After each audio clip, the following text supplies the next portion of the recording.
Yes, I know we're here 10 minutes earlier than we said we would be here, but that's because we couldn't wait any longer to talk about the movie Trading Paint.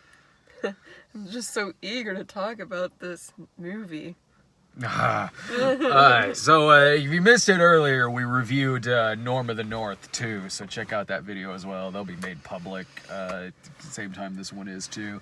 We managed to get in a couple of movies before we took off for the weekend. We're going to be at Wizard World Cleveland this weekend, the 8th through the 10th, so come see us there all weekend long. I'll be there, you'll be there, Ryan will be too. We're doing a panel called YouTube 101. We're doing that panel on Friday, I believe at 6:30. So get your tickets at wizardworld.com and use our promo code Cinema20 to get 20% off. And follow us on Twitter as well at the Cinema Snob. So, okay, man, this movie. All right. So this is a movie that right. That should have been the end of of my sentence. So this is a movie. Okay. Trading Paint, I don't know if this movie is in a theater around you at all, but this is a car racing movie. And I don't mean like a cool car racing movie like Death Race 2000 or anything like that. Basically what you're watching when you watch the movie Trading Paint is like Talladega Nights done seriously, like done as like a hard drama. This movie stars John Travolta as a retired NASCAR driver. I don't think it's NASCAR exactly, but let's just say it is. Talladega. Yeah. Something. The movie takes place in Alabama, I think. And so he's retired and he coaches his son, who then starts working for Travolta's arch nemesis, who is Michael Madsen. They are competing drivers and they run competing auto shops as well, it looks like. Travolta, meanwhile, is starting a relationship with his love interest in the movie, who's a random person played by Shania Twain. What else? A lot of driving in circles. Travolta, because his son left to work for the competing racer, Travolta then comes out of retirement to race against his son. This movie's lame as hell. Picture Gotti, but lame. I wish I was watching Gotti when I was watching this. That says how bad this movie is. The first 10 or 15 minutes of this movie this movie is only 87 minutes long. And it looks like it was thankfully cut to about 87 minutes because it is random in the first 10 minutes or so. There's not much setup for any kind of conflict or narrative or character in this film. It starts out just with a random assortment of scenes. Randomly, Travolta's son wants to go work for Michael Madsen.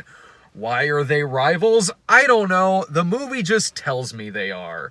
Sure. So there's also randomly Travolta is then on, I think, a first date with him and Shania Twain, where they're fishing and he's using hot dogs as bait.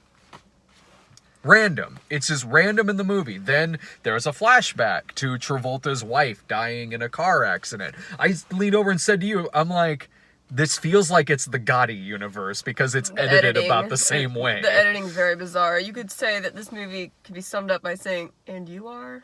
Yeah, like, someone will show up and you're like, who are you? Wait, what's going on? Weren't we just fishing with Shania Twain? We were just fishing with Shania Twain. Then we have flashback with dead wife, and then the son is having an argument with his wife. We are just introduced to this. It feels like it feels like they didn't so much like shorten a bunch of scenes in the first 15 minutes. It just kind of feels like there was maybe 20 minutes that was just cut and we are coming into this movie 20 minutes into it. Because we're just thrown into this universe with all of these characters that we're supposed to like him, we're supposed to hate him. Why? I don't know. So yeah, like I said, this feels like if Gotti ended with him going into witness protection in some town in Alabama, and this is 10 years later, and this is what his life is like now. It's lobsters and Mormons, but it's actually, instead of him going to Utah, it's him going to Alabama. I love John Travolta. Oh, God. We were talking about Yeah. like, how he's not sleepwalking. And No, I leaned over and said to you, because John Travolta, that's why I'm watching this movie, because John Travolta is one of my heroes. Like, that's why I'm watching this movie, because it's got John Travolta in it. And John Travolta, I said to you, I go, I've seen about all of John Travolta's movies, give or take a few. I've seen great John Travolta movies. I've seen bad John Travolta movies, and even in the bad ones, even in a movie like this, I have never seen him sleepwalk through a movie. Not even in this. Not even in this movie. He's not sleepwalking through this. John Travolta, in the great movies and in the bad ones, he shows up like a professional. Like. yeah, he's giving it his all. He's better in Gotti, but that was a passion project, so that makes sense. But Yeah, he's very. He'll say something and he'll make like I forgot what his line was, but right after he said, he just like just smiling and it's funny. Yeah, he has those brilliant, because part of the brilliance of John Travolta is how John Travolta can say one line, and it doesn't even necessarily have to be a line. It could just be like a look or a grin or a reaction to something, and instantly, in that moment, whether it's a line, whether it's a reaction, he has an instant likability. Like, he's just for like a second of film, you can feel how genuine he is. You can see that, like, this is a movie star. This is a charismatic leading man. He can instantly make a character likable, or when he's playing a bad guy, fun and entertaining. Yeah, holy shit, yeah. He is brilliant. John Travolta is a brilliant entertainer. And in this, as awful as this movie is, he's still a professional. He's still there trying to make something out of this. I've seen plenty of John Travolta movies that aren't good, but goddamn, he still shows up to do his job. Like, I've never seen him sleepwalk through anything. One of my favorite lines he had in it, which probably wasn't intentionally trying to be funny, but Shania Twain is looking at his old race car. Oh, and yeah. then he's like, please don't touch that. I'm so sorry I snapped at you. It's like, oh, calm down? Oh, yeah. You know what this movie is? This movie felt like I was watching Independence Day. Not the Will Smith one. The 1983 Independence Day. This felt like it's one of those... Well, yeah, I'll get to that in a second. But, like, this felt like it's one of those early 80s forgotten melodramas. Like, totally, yeah. Yeah, like that 80s Windy City, that too. Yeah, Windy City, or that 80s Independence Day movie. This feels like something John Travolta would have done like 30 years ago, and it would have been one of his forgotten movies before Pulp Fiction or Look Who's Talking. Like this, because but even cheaper than that, like, because there's Michael Madsen is in this movie, who looks like he did in Kill Bill 2, seemingly with the same cowboy hat. And Michael Madsen never feels like he is on screen with anybody else he's acting opposite of. Yeah.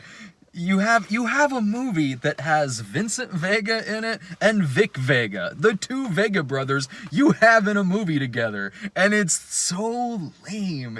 They have a scene together in this movie, and it doesn't feel like they're there at the same time. It's not as bad as Reprisal. Was that the movie? No, it's the Bruce Willis one. No, it doesn't go that length. No, like, it's not some guy just. What was it that he said? He's like waving. Keep working, old man. I'll get you anytime, punk. This movie Reprisal with Bruce Willis, where he's hastily edited into the film.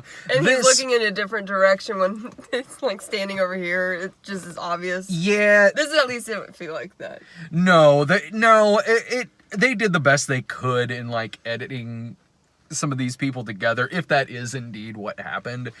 Because even some parts looked like they were short. The part that he has, the scene in the office that Michael Madsen and Travolta have together when they're in Michael Madsen's office, and it never seems like they're there at the same time, but it also seems like the scene is kind of condensed, because one shot Michael Madsen will be at his desk, then it cuts to Travolta saying something, then it'll cut back to Michael Madsen, who is then standing next to his window. And then the editing is just weird in general. Yeah, and there's certainly a lot of car racing in this movie, and it's so dear God, lame. there is. It's like at least half of this movie is a bunch of people driving in a circle, and I don't really know what's going on because I don't really enough to care. know. But with NASCAR, if it's your thing, whatever. But I don't care. Like, it's just like, it seems like they're trying to make it suspenseful, but I don't remember who's driving which car.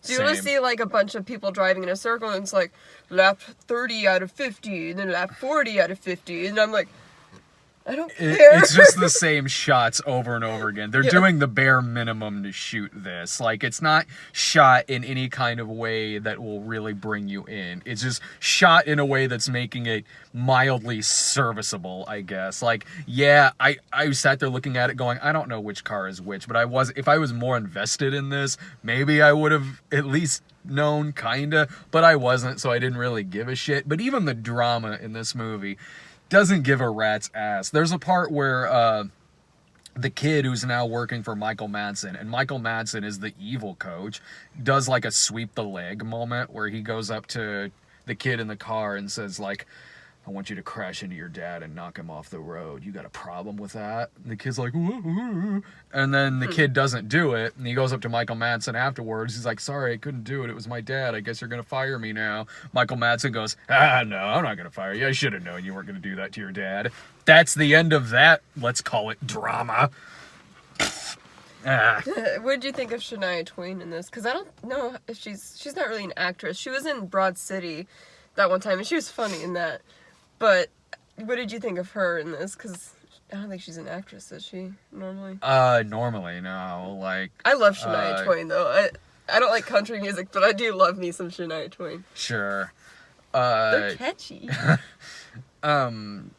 Yeah, that just felt like it was really shoehorned into this film. You will have a love interest. Yeah, it's just random when the scenes pop up with her and John Travolta, and she's kind of, I mean, she's not great, but it's not like this role is really giving her that much to work with.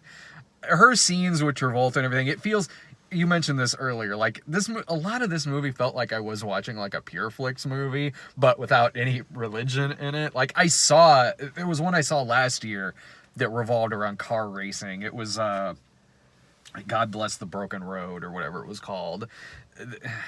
This, yeah, it kind of felt like that. Again, the romance in this had the depth of a romance from a Pure Flix movie. Like, she was just kind of going through her lines, and Travolta was certainly trying to be charming in these scenes. It just felt really shoehorned into the movie and random. Most things just feel random in this movie. It feels like it's shot like a Pure Flix movie.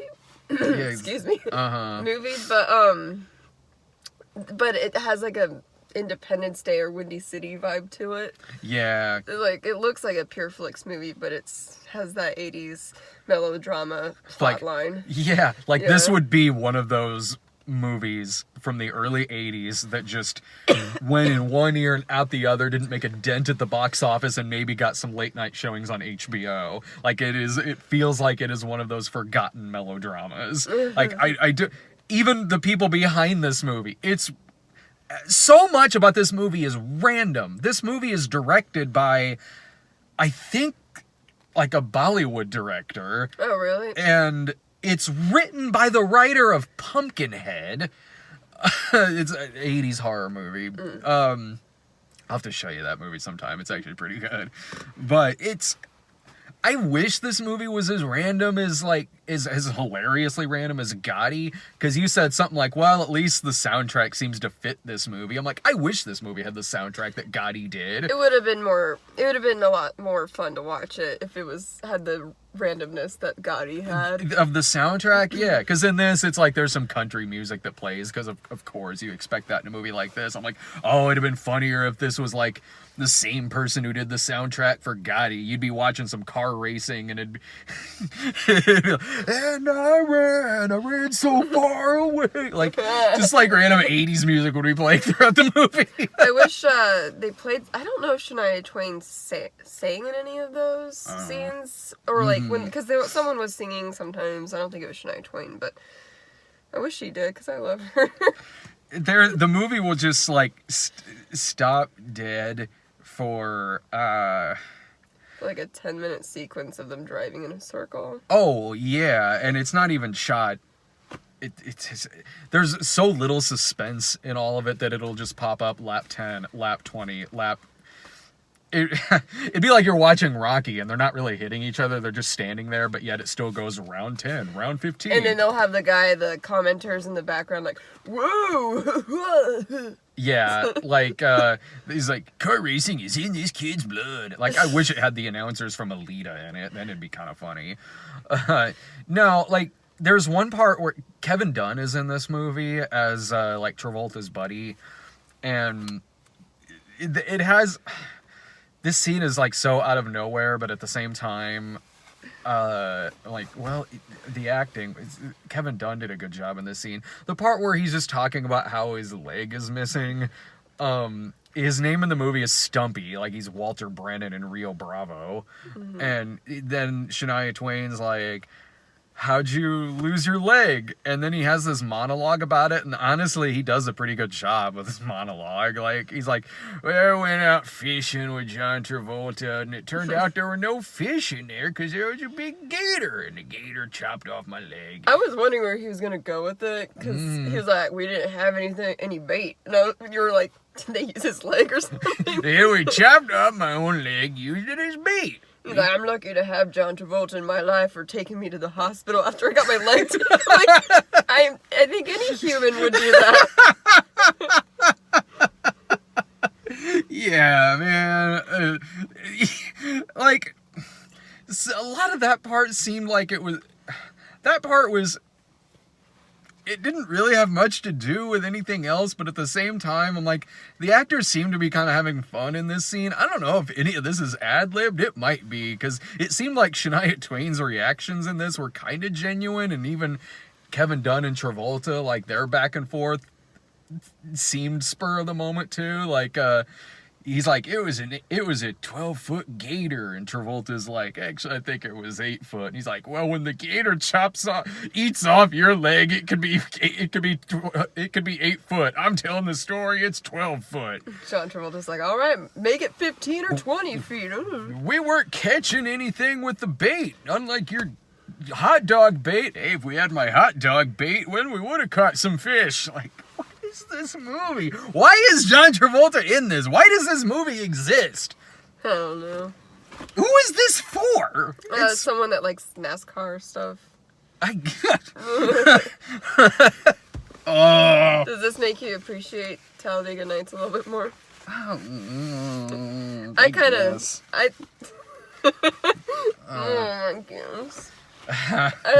kind of like Talladega Nights.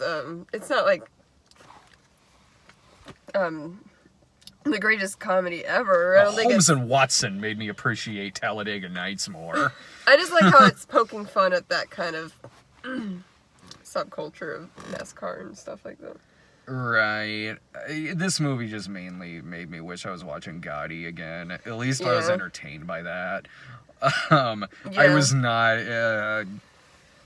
The nicest things I can say about this movie is, okay, at least it's only 87 minutes long. And also, I mean, yeah, I love John Travolta and anything he does. So, like, I was just watching this movie because John Travolta was in it. Let's watch Speed Kills. Speed Kills. That's what I recommended first, but you were like, well, I want to watch something from 2019, and I guess that movie came out in 2018, like late Yeah, 2018. this one just came out, so I was like, let's go for this one since it's newer. But I'll watch Speed Kills. That one looks even more It is unbearable. That looks so bad. There is no way Speed Kills is gonna be more lame than this. I feel like Speed Kills, just from the trailer, it's just like, it might have like a similar soundtrack issue that Gotti had, where it's just like, because it's about money and, you know. Nothing's gonna top that scene from Gotti where he gets acquitted in one of his trials. And it starts playing Walk Like an Egyptian. I'll look at the super chat question. Thank you for the super chat donation. I'll look at that here in a second. But yet nothing's gonna top that. Like with the wood walk. Like that's the thing about Gotti is like when you look at the soundtrack, it's actually a really good soundtrack. It's just it rarely fits what's going on in the scene. All right, you're free to go.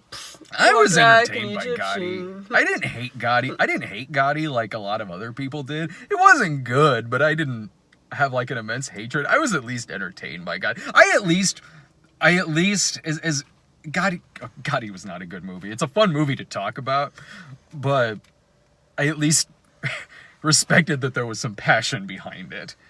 There's in this Yeah. no. I didn't detect any kind of passion in this, except, you know, Travolta's a professional and showed up and did his job. Yeah. Yeah, I wouldn't recommend this movie to anyone. No. Unless it's like some old friends I had back in high school who were like gearheads, you know, like people that are really into cars and stuff. Which I wasn't really friends with them, but they would fix my oil if I needed it done for free. Tell them to watch like Le Mans or something. Or yeah, this was just a conveyor belt movie. It's it was funny watching you watch this film. This is This Alabama NASCAR movie. This Alabama, like, fixing cars. Uh-huh. I don't care about cars. I really don't. I could, yeah, I don't care at all. Let's look at those. See what we got here. It's Mike Phelan. You should see the garbage screeners I get every day. Far worse than most theatrical films. We'll review this. Thanks for the donation, by the way, Mike. I'm sure you probably got this too. I was talking to Scott Foy earlier because we both got sent the same screen. We both got sent the same screener today, which is for a mockbuster called Pet Graveyard. That's apparently a ripoff of not of Pet Sematary, but of Flatliners. I came in and I said like, oh, okay, I'm gonna say yes to this screener because the company asked me like, are you interested in a screener for this? I wrote back and said, absolutely I am. Pet Graveyard. I came in and be like, oh, we gotta watch this when we get back from Cleveland. The poster alone looks really funny. It's a hairless cat like with like demon eyes. Yeah. Scott Foy wrote to me, he goes like, I had to pause it halfway through to go do something else, but I've yet to see a pet or a graveyard in this film. Like I want to see this movie. I It's always like, see the shit movies with you.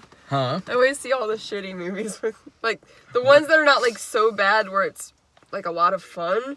It's like, oh my god, I'm so bored by this movie.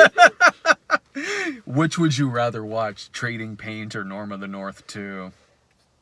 Trading Paint, because I seriously had not that many words to say about Norm of the North 2. I was just was super bored. It was just an insult to animation for the most part, and my body was telling me to go to sleep while I was watching it because it was trying to like, okay, you don't want to watch this. Everything that you're saying, I feel about Trading Paint, except for the insult to animation part. Well, the reason why I'd say Trading Paint I would rather watch is because of John Travolta. Yeah, well, yeah, there's that. Like, certainly, if you were to ask me which would I rather watch again, it would be Norm of the North 2. I was way more bored in Trading Paint. Everything you kind of just said about Norm of the North 2, I kind of feel about Trading Paint. Like, Travolta aside, I felt like I could say way more about Norm of the North 2. because it was 2 movies in one. I didn't like either one. I'm not saying, I love Trading Paint. Like, no, I don't like either. You said Trading Paint was better, which means you love this movie and hate Norm of the North, too. I didn't say it was better. I was just more entertained. Even better than Norm of the North, too. That should be like the caption on it. Yeah. It's better than Norm of the North, too. It's the Norm of the North 2 of car racing movies. Ugh, you. Alright, well, should we call it a night? This has been our day. It works out, though, because it's been really, really cold. And I'm in hibernation mode right now, and so I'm... Which is why we watched a bear movie earlier. Well, a polar bear maybe, too. Yeah. We kept the apartment nice and cool. Why would we want it cool, though, if it's watching cold? a polar bear movie. But it's cold outside. Like, I mean, yeah, but I mean, you gotta set the atmosphere in the room to what you're watching on TV. That's why when we watched Trading Paint, we were huffing gasoline. Alright, so we're gonna be at the Wizard World Cleveland all weekend long. Come see us there. Check out the Norm of the North 2 review that we posted earlier. And I believe we are still gonna try to see Captain Marvel tomorrow. So, alright, everyone. Thanks a bunch for watching us talk about this. Anyway, thanks a million, everyone in the chat. And we'll see you next time. Bye.